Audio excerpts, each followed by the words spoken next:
Olá, boa tarde. Sejam bem-vindos a mais uma edição de Mercado e Companhia. Vamos aos destaques de hoje. Otimismo. Indicador de confiança do agro sobe no terceiro trimestre e se aproxima de recorde histórico.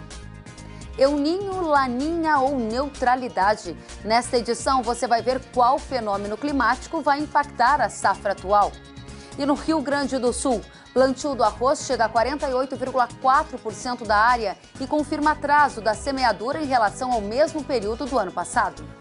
Lei Candir, relator do projeto de emenda à Constituição, afirma que agro vai permanecer com isenção de ICMS nas exportações. Mercado e Companhia já está no ar. A confiança do agronegócio subiu e se aproximou do recorde histórico. O ICEAGRO, índice que mede a confiança do setor, fechou o terceiro trimestre deste ano em alta e chegou aos 115,1 pontos, patamar muito próximo ao recorde de 115,8 registrado no final do ano passado. Segundo a metodologia do estudo feito pela Federação da Indústria do Estado de São Paulo e pela Organização das Cooperativas Brasileiras, os resultados indicam otimismo quando ficam acima de 100 pontos. Abaixo disso, o sinal é de pessimismo. Entre as razões para a melhora da confiança do setor estão o aumento na disponibilidade de crédito rural, a queda na taxa de juros e a melhora de preços em setores como a pecuária. O repórter Antônio Petrin acompanhou a divulgação destes dados e está lá na Fiesp, aqui em São Paulo, para trazer os detalhes. Boa tarde, Petrin. De onde vem toda essa confiança e há uma tendência de continuidade desse bom humor? Boa tarde, Kellen. Boa tarde a todos ligados no Mercado e Companhia. Como você disse, eu estou aqui na Fiesp. Foi o quarto aumento seguido, né, do índice de confiança do setor do agronegócio. E a gente está aqui ao lado de um dos principais responsáveis pela divulgação desses dados, que é o Roberto Bettencourt, que é o diretor-geral de agronegócio aqui da Fiesp. Primeiro eu queria saber, Roberto, de onde vem toda essa confiança, quais são os principais fatores e se isso é uma tendência daqui para frente. Boa tarde. Boa tarde a todos. O produtor rural brasileiro foi beneficiado nesse período por um dólar relativamente elevado. As tarifas da China também contra os Estados Unidos nos beneficiaram, mantendo um preço muito bom para o produtor brasileiro, e houve uma grande disponibilidade de crédito, então a situação como um todo foi favorável e o índice de confiança mostrou isso aí. Agora, Roberto, chama a atenção também o índice de confiança da indústria relacionada ao agronegócio, que também bateu um número aí impressionante, 119 pontos, né? Isso também se explica por quais setores especificamente? Olha, a agroindústria, tanto na parte de insumos, né, pré-porteira, como depois no processamento da safra, foi beneficiado primeiro por uma safra elevada, preparativos adequados, disponibilidade de crédito, venda de insumos, preços também em linha e um grande otimismo com a política agrícola do governo. Então, tudo influenciou, inclusive o comportamento do consumidor brasileiro, que começa a se ver já positivo nos hipermercados, supermercados. A Kellen deu o número, né, 115,1, e a gente teve o recorde 115,8, que foi no último trimestre de 2018. A pergunta é a seguinte: nesse último trimestre de 2019, a gente pode bater o recorde histórico e superar essa marca de 115,8? Podemos. Agora, nesse próximo trimestre, vai depender muito do clima, em primeiro lugar. O agricultor vai ter que ter um clima favorável ao plantio e vai também depender da cotação do dólar e da própria situação dos acordos comerciais brasileiros e da disputa China-Estados Unidos. Mas a expectativa nossa é que o Brasil continue otimista no agronegócio. Obrigado pela participação, viu, Roberto?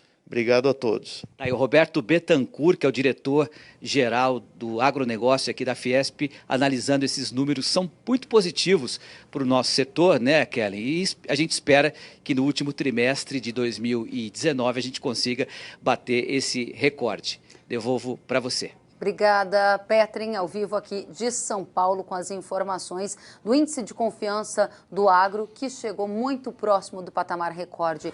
Para falar da peste suína africana, que foi tema de reunião na Câmara Setorial de Aves e Suínos em Brasília ontem. O comentarista do Canal Rural, Glauber Silveira, acompanhou o encontro que reuniu representantes do Ministério da Agricultura, Associação Brasileira das Indústrias Exportadoras de Carnes e Associação Brasileira de Proteína Animal. Nós vamos até Brasília, onde está o Glauber Silveira, e que nos conta qual é a expectativa para o setor diante deste grande problema sanitário que países da Ásia e também do leste europeu enfrentam e como isso vai impactar o nosso setor de proteína animal. Boa tarde. Boa tarde, Kelly. Eu acho que é importante contextualizar uma coisa. A China, ela produz 54 milhões de toneladas de carne suína por ano, né? Então, a perda que foi apresentada ontem foi em torno de 24 milhões de toneladas. Para você ter uma ideia, toda a exportação mundial de carne suína são de 8 milhões de toneladas, ou seja, precisaria triplicar, no caso, toda a exportação de carne suína para poder atender essa quebra, né, no caso da China. E isso, com certeza, não acontece. O Brasil, por exemplo, ele exporta 600